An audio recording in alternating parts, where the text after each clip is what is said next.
La clave oculta, con Miquel Figueroa. De un tiempo a esta parte ha habido un auge en el diagnóstico de enfermedades mentales. Nótese que no digo que ha habido un auge de enfermedades mentales, sino que puntualizo en el diagnóstico. El caso de los niños es pues especialmente remarcable. Parece que el que no tiene una cosa tiene la otra. Y bueno, yo me pregunto, ¿nos estaremos volviendo todos locos o qué está pasando aquí? Hoy hablamos del TDAH en particular con el doctor Marino Pérez, psicólogo clínico y catedrático de Psicología de la Personalidad, Evaluación y Tratamiento de la Universidad de Oviedo, quien junto a Héctor González y Fernando García han escrito un libro. Se llama Volviendo a la normalidad, la invención del TDAH y del trastorno bipolar infantil, que ha publicado Alianza Editorial. Buenos días, Marino. Hola, buenos días. Vamos a centrarnos ahora en la primera parte del libro. Hablas de estas dos supuestas enfermedades mentales. Vamos a hablar del TDAH. Sí. Y comienzo preguntándote ya directamente por una afirmación que se desprende ya solo del título, que dice la invención del TDAH. ¿El TDAH existe o no existe? Bueno, pues yo tengo dos respuestas a esa pregunta. Uh-huh. La primera es decir que no existe como una supuesta entidad clínica según se da a entender y según se asume. Se trata de presentar el TDAH, que ya son unas siglas pues que sugieren una categoría diagnóstica, pero esta categoría diagnóstica no es más que una etiqueta para comportamientos que pueden ser problemáticos de los niños. Y entonces digo que no existe como una enfermedad o un trastorno neurológico de base genética como se suele presentar. Y existe, sin embargo, como una etiqueta, yo entiendo que es una etiqueta desafortunada, que describe comportamientos normales de los niños que pueden suponer algún problema en contextos y en tareas educativas, en el ámbito escolar y familiar, pero no por ser problemas de conducta, son enfermedades o son entidades clínicas. Uh-huh. Así que, en conclusión, no existe como una enfermedad, como se trata de presentar, y existe como una etiqueta, yo creo que desafortunada, para nombrar comportamientos pues normales que pueden suponer algún problema de los niños. Lo cual es habitual, esto de coger comportamientos, según he leído en vuestro libro, coger comportamientos que puedan resultar pues más o menos molestos o que se desvían un poco de lo que creemos que es la normalidad y relacionarlo con alteraciones cerebrales, ¿verdad? A nivel histórico, digamos que desde principios del siglo pasado o incluso antes ha habido esta tendencia a relacionar estas cosas, ¿no? Sí, ciertamente. Vivimos en una sociedad que ha sido caracterizada a este respecto como una sociedad muy medicalizadora de problemas cotidianos y que ha incluido pues ahora pues a la infancia, a problemas y comportamientos de los niños como si fueran patologías.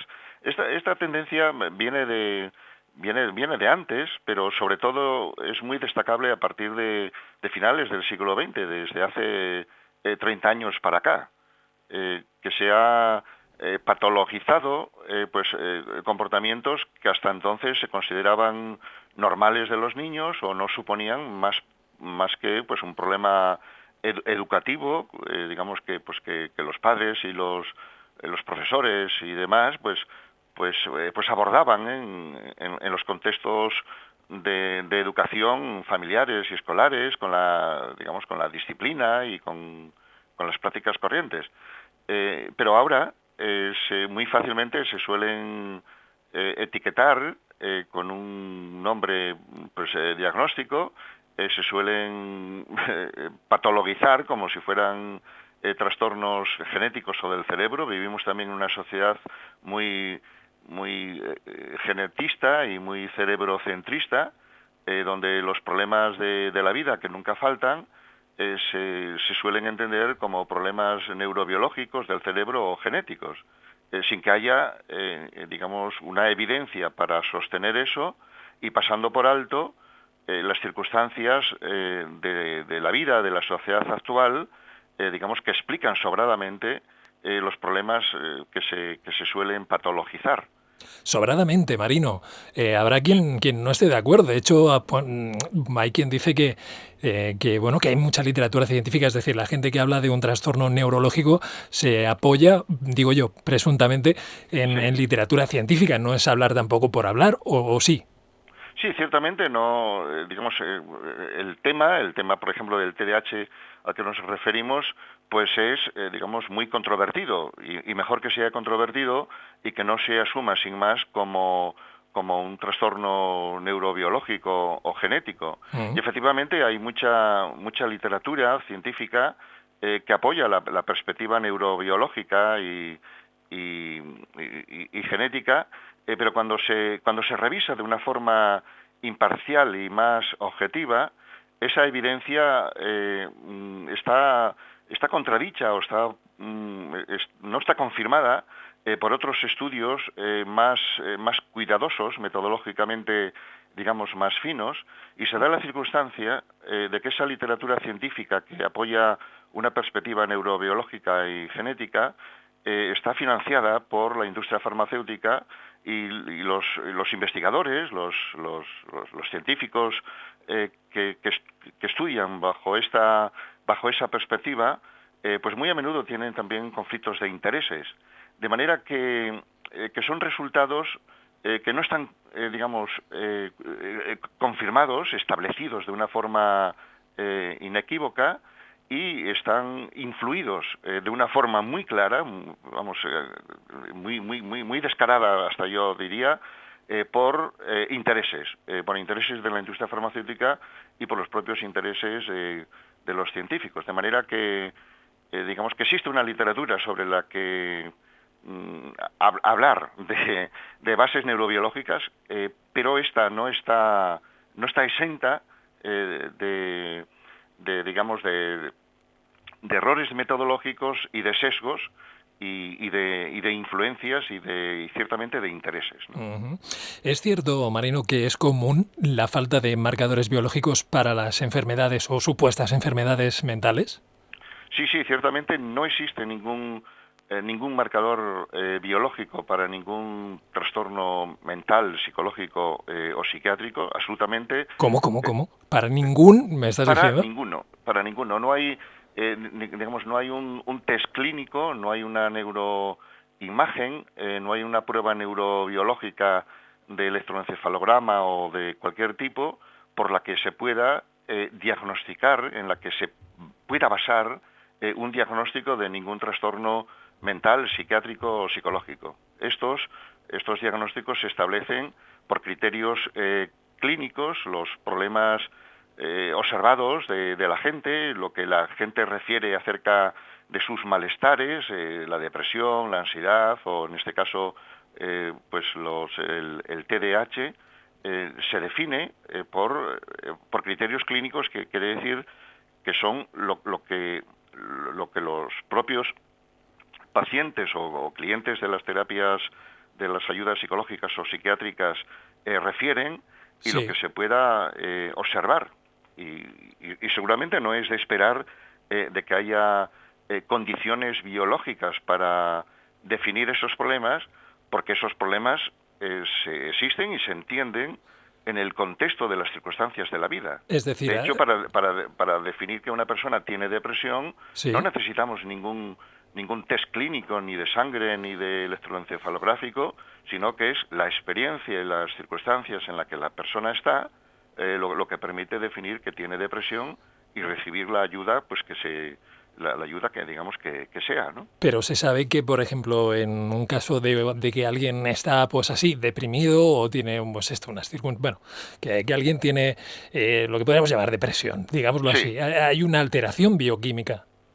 Bueno, no hay ninguna alteración bioquímica, digamos, que sea necesaria indagar para entender la depresión que tiene una persona.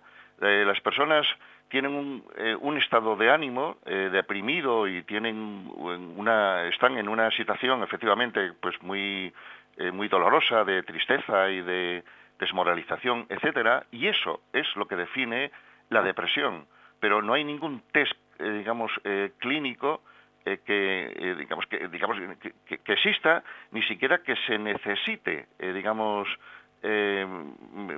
buscar o analizar para ello. Se ha propagado mucho en relación con la depresión un supuesto desequilibrio de la serotonina, pero no hay ninguna base científica para sostener que haya un desequilibrio de la serotonina como causa de la depresión. Claro, pero es que incluso buscando causas, a lo mejor la alteración bioquímica que pueda darse en un momento determinado puede estar causada por causas ambientales, ¿no? Sí, efectivamente. Esa es, también la cuestión. Un desequilibrio neuroquímico podría ser resultante de las circunstancias ambientales y del estado depresivo que pueda tener la persona, y no necesariamente su causa. Pero la gente debe darse cuenta de lo siguiente. La gente que va al médico de atención primaria, a un psicólogo, a un psiquiatra, por problemas de depresión, y efectivamente le diagnostican depresión, a ninguno de esos pacientes le han hecho un test por el cual se haya visto que tiene un desequilibrio de serotonina, diferente a cuando uno va al médico y le hacen un test de azúcar en la sangre, y a resultas del nivel de azúcar en la sangre pues le dan una medicación, o no se la dan, o se la cambian. En el caso de la depresión no existe esa prueba neuroquímica, ni tampoco es necesaria, porque la depresión se define por sí misma por el estado de ánimo y las circunstancias en las que la persona se desenvuelve. Y esa referencia o ese correlato neuroquímico del que se habla, no es necesario para explicar la depresión, y si acaso, se observara, probablemente sea más la consecuencia de la depresión que propiamente la causa. Bueno, vivimos en un momento de la historia de Occidente en el que se busca mucho la causa material, ¿no? Aún seguimos en el materialismo y tal vez pecamos de eso, ¿no? Sí, yo creo que estamos en una época que data de no hace mucho, desde finales de 1980, por poner así una referencia, que podemos calificar como la han nombrado sociólogos, y yo mismo la he estudiado también en otros libros, una época que se caracteriza por el cerebrocentrismo, por situar en el cerebro las supuestas causas de los problemas que tiene la gente, sin reparar que esos problemas tienen que ver con las formas de vida y con las historias personales de cada uno. Y esto es relativamente reciente. Desde la década de 1990 fue nombrada como la década del cerebro. A partir de esa fecha, pues todo se ha atribuido al cerebro. Y cada vez se sabe más del cerebro, pero no por eso se sabe más de los problemas psicológicos o psiquiátricos. Y en la época, anterior, en las décadas anteriores, en los años 60 y 70, era prácticamente insultante referir causas biológicas y causas genéticas para comportamientos humanos. Se consideraba eso algo que iba en contra de la concepción que la gente tenía de sí mismo y de la sociedad. Yeah. Pero a partir de la década de 1990 y desde luego en lo que llevamos de este siglo, no solo no parece mal esa explicación, sino que la gente la busca. Y la busca en buena medida porque es una explicación que sirve de cimente de la responsabilidad que digamos que uno tiene acerca de cómo le va la vida y sirve de cimente también para la sociedad para pues no reparar en las propias contradicciones de la sociedad en la que vivimos, de los agobios, de las exigencias, del consumismo y demás, de manera que resulta muy confortable tanto para la sociedad, para la organización política y también para los individuos a nivel particular, buscar un culpable neutro, como sería el cerebro o los genes. Pero no hay una evidencia científica en absoluto que pudiera atribuir al cerebro o a los genes las dolencias o los males o los malestares, muy a menudo diagnosticados como supuestas enfermedades que tenemos en nuestra sociedad. De manera que hay más ideología que ciencia, a pesar de que parezca muy científico y nos impacte pues el ver un cerebro, digamos, coloreado y ver neuroimágenes, pero las neuroimágenes cerebrales no se utilizan en la clínica, no sirven para el diagnóstico, no sirven para crear la ideología y la influencia en la gente de que lo que le pasa se debe al cerebro, ¿no? Es tremendo porque estás implicando que hay un interés en engañar. Es decir, no solo hay un interés en conocer que no está dando frutos, sino que hay un interés en, sabiendo que eso está equivocado y que no acaba de ser correcto, de hacer creer a los demás y al público en general que sí, que tienen que creer eso. Sí, yo creo que hay un interés en establecer, en propagar esas explicaciones organocéntricas, ¿no? Tomando en este caso el cerebro como el órgano de problemas psicológicos o psiquiátricos que no dejan de ser problemas humanos muy ligados a las formas de vida actuales. Sí, hay realmente pues intereses más o menos descarados y otros intereses pues que seguramente que son sesgos que lleva también a lo mejor a los científicos a mirar más en ese sitio que en otro, como aquel que mira debajo de una farola para encontrar algo simplemente porque allí está iluminado, pues claro. Pero no porque allí esté el lugar donde habría que buscar. Claro.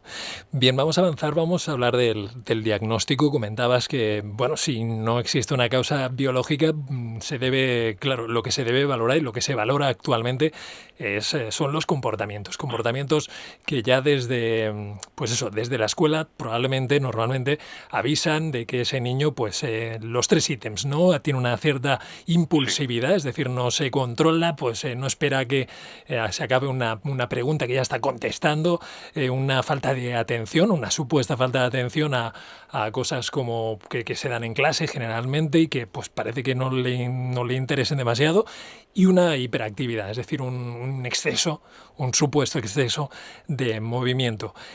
¿Cómo se mide? Cuando un padre entonces va al psiquiatra, al psicólogo, ¿cómo le determinan? Pues mire, sí, su hijo tiene TDAH. Sí, bueno, pues se determina por lo que los padres refieren acerca del comportamiento de los niños relativo pues a atención, a inquietud, a hiperactividad. Se hacen unos test, ¿no? A impulsividad. Bueno, más que propiamente unos test, es preguntar acerca de estos comportamientos y de estas actividades. Sí. Y el criterio que se suele utilizar es el famoso DSM-5, que es el sistema de diagnóstico de la Sociedad Americana de Psiquiatría, que se utiliza en todo el mundo y es el más utilizado para establecer diagnósticos. La Biblia psiquiátrica, que le llaman. Sí, una guía, un manual de diagnóstico y estadístico, sí. Pues de origen psiquiátrico. Entonces define por unos cuantos ítems, por unas cuantas preguntas, si tal niño, en este caso, pues tiene TDAH. Y esos criterios empiezan con la expresión: a menudo el niño se mueve mucho, a menudo el niño no tiene atención, a menudo el niño es impulsivo, de tal manera que son criterios científicos al 100%, a menudo, ¿no? Sí, claro, a menudo, y que dependiendo de, digamos, de la propia, no sé, de los propios criterios que tengan, digamos, los padres o el contexto, pues un niño puede, digamos, puede caer, por decirlo así, dentro del diagnóstico, o puede, digamos, quedar fuera, pero no hay un test objetivo único, digamos, que se pueda aplicar a partir del cual, digamos, se dice que tiene TDAH o no tiene TDAH.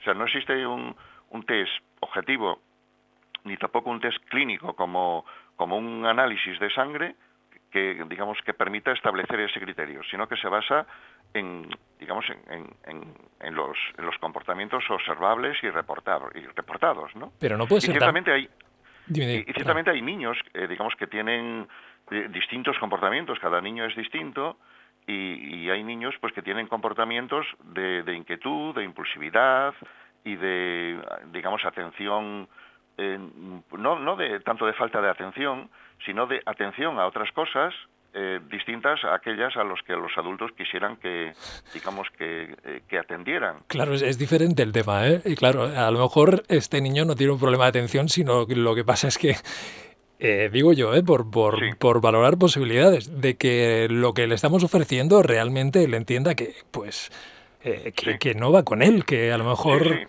que tiene otras cosas y no tiene... Claro, no tiene tendríamos que valorar un poquito, entonces aquí ya entrar en el tema de qué sociedad hemos construido, de hacia dónde queremos dirigir a la juventud, de si tenemos que cuestionarnos qué es el éxito, si lo que llamamos éxito social es realmente algo importante. A lo mejor hay niños que ya no quieren entrar en este tipo de juegos. Sí, ciertamente esto es lo que tendríamos que valorar, y esa es nuestra perspectiva para entender lo que se llama TDAH, pues que supone estudiar un poco la sociedad en la que vivimos. Vivimos en una sociedad hiperactiva, donde se requiere continuamente que los individuos, digamos, se muevan, actúen. Estamos continuamente solicitados por cosas que nos llaman la atención. Tenemos muchas cosas, los adultos, pero también los niños, a las que atender a la vez, de manera que vivimos en una sociedad hiperactiva. Yo he leído esta mañana un artículo de un psicólogo catalán, José Ramón Ubieto, que titulaba precisamente la sociedad hiperactiva. Somos todos hiperactivos, me parece que era el título, para referirse a que efectivamente vivimos en una sociedad que demanda la hiperactividad en los distintos contextos, en el contexto laboral, en el contexto de las actividades profesionales, digamos, en el ocio, de hacer muchas cosas a la vez o continuamente estar cambiando de unas a otras. Y los niños, los niños tienen que estar hoy día continuamente entretenidos, ocupados en algo, y entonces son los demás, empezando por los padres, los que procuran tener al niño entretenido en algo, y en cuanto se aburre de ese algo, otra cosa disponible. De manera que la propia sociedad fomenta, por un lado, la hiperactividad y una atención a muchas cosas a la vez o de forma continuada, y por otro, esta misma sociedad espera, empezando por los niños en edades escolares, espera que los niños luego estén atentos a lo que se les explica, que estén sosegados, que estén sentados y que estén esperando. Uh-huh.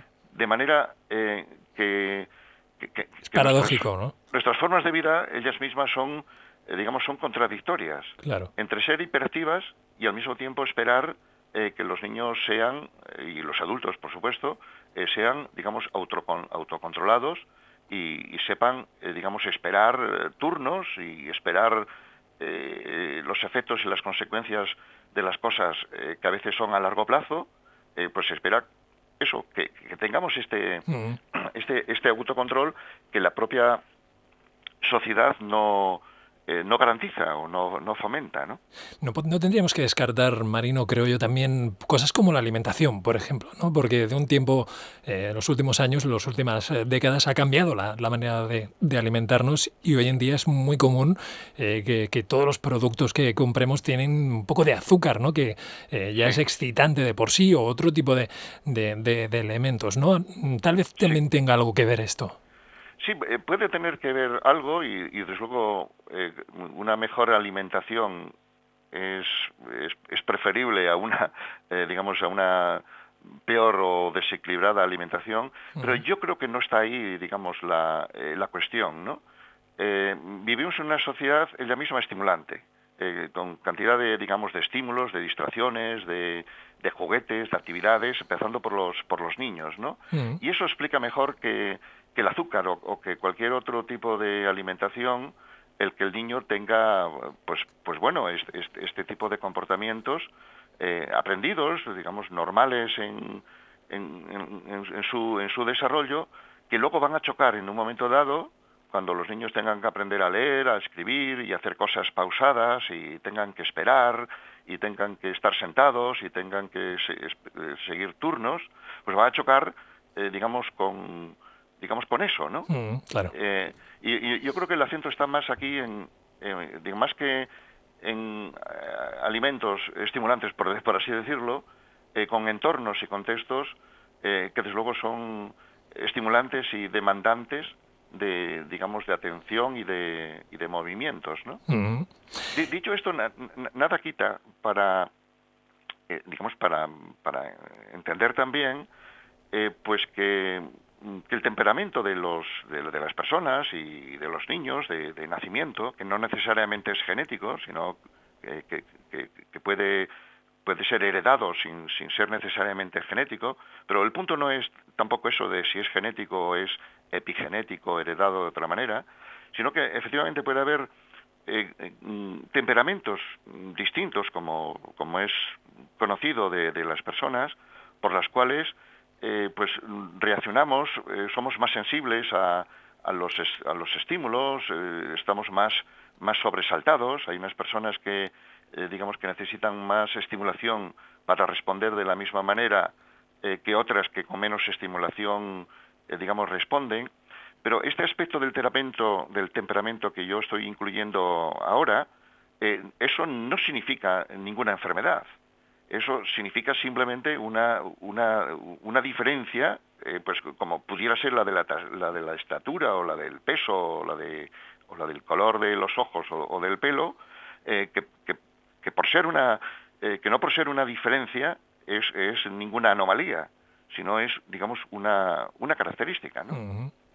Bien, hablemos de la medicación porque tiene la cosa a priori, tiene tela. Cuando comienzo a leer en vuestro libro cosas como, bueno, la medicación utilizada tiene que ver con la cocaína, luego están las anfetaminas.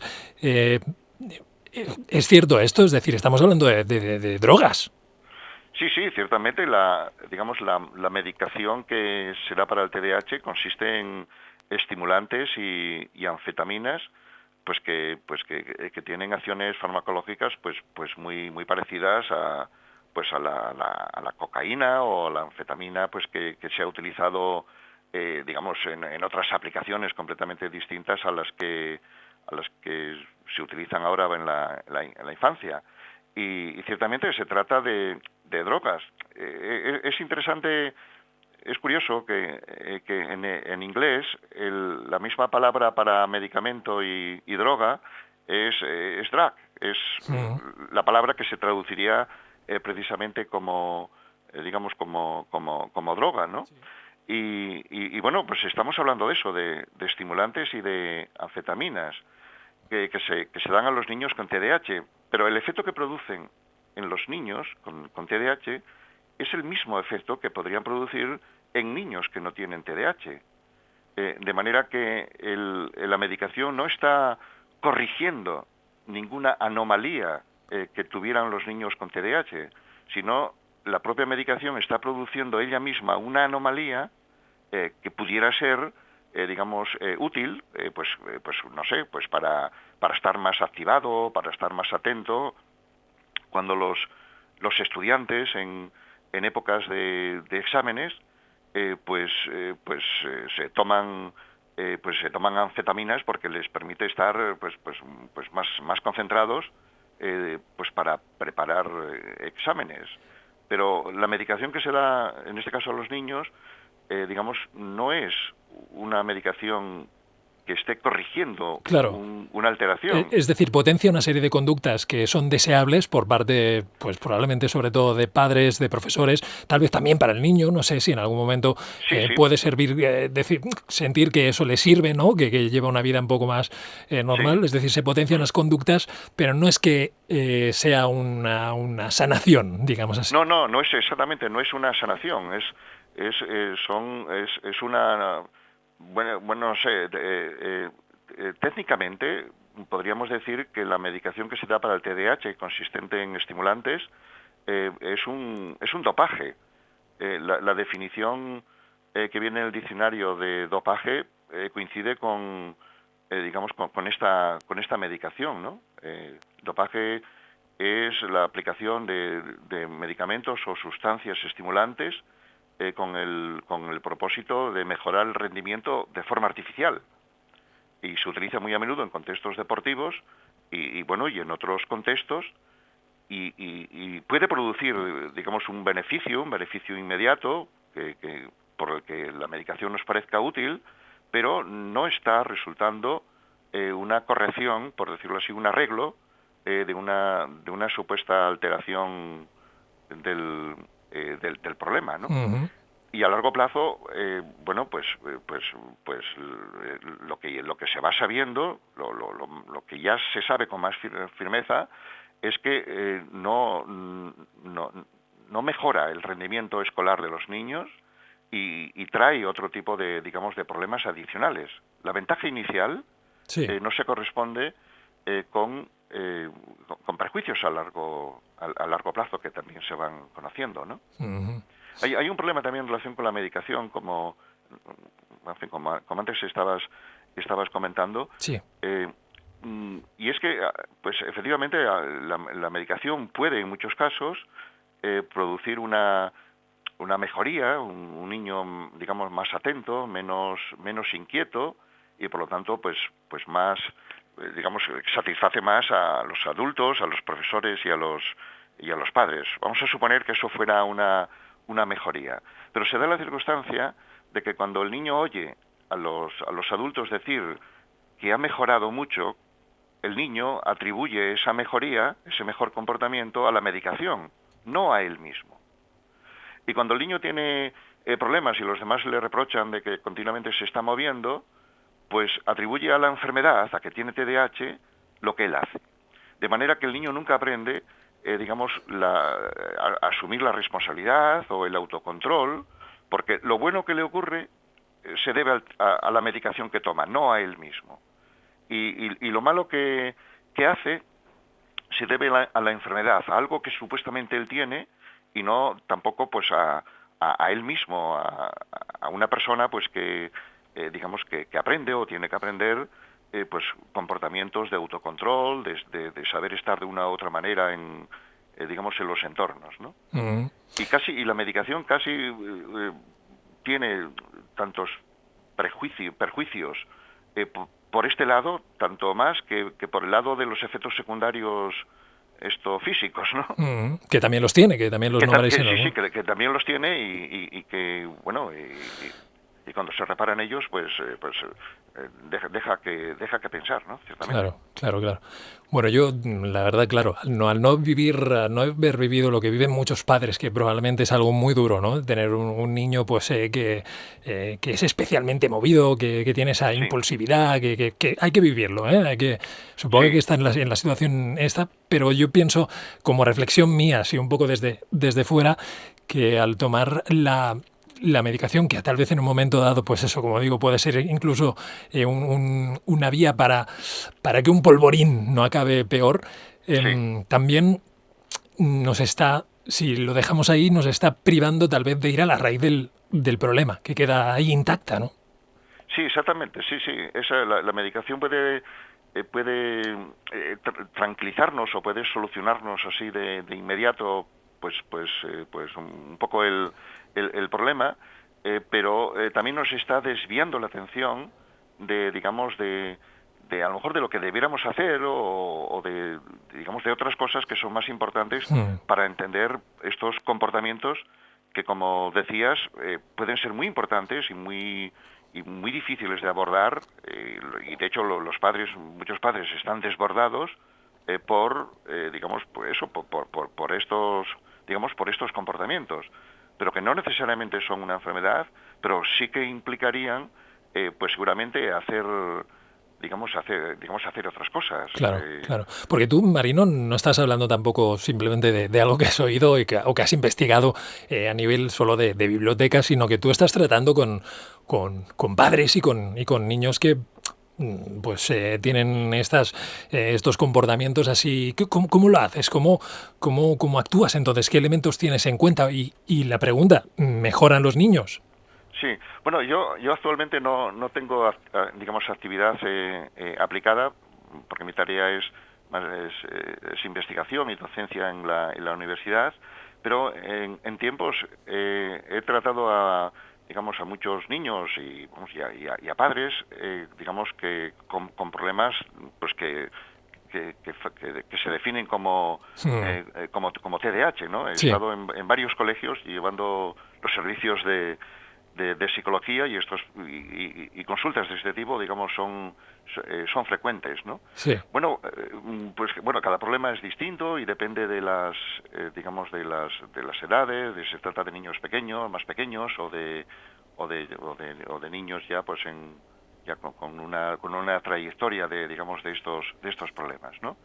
En relación con niños más pequeños, de 3, 4, 5 años, que son candidatos a recibir el diagnóstico de TDAH en cuanto empiecen a ir a la escuela o algo así. Sí. Lo que está demostrado en la literatura y saben todos los profesionales es que el entrenamiento a los padres en cómo digamos, manejar en el buen sentido el comportamiento del niño digamos, en casa, es fundamental. El entrenamiento de los padres en utilizar, por ejemplo, juegos cotidianos y ordinarios que permitan que el niño no meramente se divierta con ellos, que por supuesto también, sino que aprenda un comportamiento autocontrolado, a seguir reglas, a esperar, a seguir turnos, de manera que los padres pueden ser, digamos, enseñados a utilizar juegos y actividades con los niños, a resultas de cuyas actividades los niños aprenden el autocontrol, pues que de otra manera pues no lo aprenderían y serían candidatos a recibir el diagnóstico pues en cuanto vayan a la escuela. Y para niños que ya están en la escuela y que ya tienen una historia y tienen seguramente ya el diagnóstico aplicado y demás, pues también hay estrategias que pueden ser utilizadas por los profesores para crear contextos en el aula que propicien la atención y minimicen digamos, las conductas de distracción. Puede haber estrategias dirigidas al propio niño para fomentar digamos, el autocontrol de cosas que él puede, digamos, hacer digamos, para mejorar, por decirlo así, en esas actividades que los demás esperan de él y que él mismo podría estar interesado en tener ese tipo de comportamientos. Y también, indicaciones, como no, porque son fundamentales en este caso, indicaciones también para los padres, digamos, pues de cosas que pueden hacer y dejar de hacer en los entornos familiares, que van creando, un contexto en el que esos comportamientos problemáticos de los niños puedan disminuir y al mismo tiempo se puedan fomentar otros. En el fondo, el problema al que se refiere el TDAH con esas siglas son unas siglas que ya sugieren que se trata de un diagnóstico neurológico por lo que impresionan, digamos, las siglas TDAH, ¿no? En el fondo, los problemas a los que se refiere el TDAH son problemas de autocontrol. Y el autocontrol es algo que se puede aprender, que de hecho se aprende en los contextos educativos, de juego, familiares, escolares, a lo largo de la vida, y puede que algunos niños no lo hayan aprendido o por diversas circunstancias, o haya niños que necesiten, digamos, un esfuerzo, un mayor esmero, por decirlo así, para crear condiciones que faciliten el autocontrol. El problema es de autocontrol. Es que el niño tiene que empezar a aprender muy pronto, como la inmensa mayoría de los niños aprende, en todo caso, aprender muy pronto a esperar, a estar esperando, digamos, que algo ocurra, que algo, digamos, se desarrolle, digamos, a lo largo del tiempo, seguir reglas, y este tipo de autocontrol es la base de los problemas que luego se patologizan como supuestas enfermedades, ¿no? Bien, bueno, pues Marín, un placer hablar en estos términos de la mente, ¿no? De esa entidad probablemente tan desconocida, aunque, como dices, tendamos a querer simplificar y a querer entender cosas, y a veces, pues tal vez estamos yendo por derroteros que no acaban de ser los correctos, pero personalmente, como te digo, me alegro de poder hablar en estos términos y de que haya gente, profesionales, que estén intentando ver las cosas de otra manera y no dejarse llevar por la marea, por ciertos intereses que están ahí. Sí, ciertamente es bueno, vamos, introducir una perspectiva así, pues, despatologizadora, que al mismo tiempo no niega la existencia del problema, pero que lo sitúa, pues, en los contextos, digamos, educativos del funcionamiento de nuestra sociedad, y no dentro del cerebro, de la mente del niño, sino en el contexto en el que el niño se desarrolla digamos, en nuestra sociedad, ¿no? Que es muy complejo, bastante contradictorio, y también, como decíamos antes, pues es hiperactivo, el mismo ambiente es hiperactivo, y luego queremos que los niños no lo sean. Claro. Esas paradojas. Si es que en el fondo probablemente mucho tiene que cambiar el mundo para que los niños estén sanos, pobres, que muchas veces probablemente el problema se lo encuentran ya aquí cuando llegan. Volviendo a la normalidad, un librazo lleno de investigación, de toda la literatura científica que envuelve el TDAH, también el trastorno bipolar infantil, que no, bueno, pues nos hemos centrado en el TDAH hoy, pero también se trata este otro trastorno. Y como digo, Marino, un placer, un abrazo muy, muy grande. Pues nada, muchas gracias por la entrevista. La clave oculta. Síguenos en Facebook, Twitter y en el blog del programa, laclaveoculta.blogspot.com.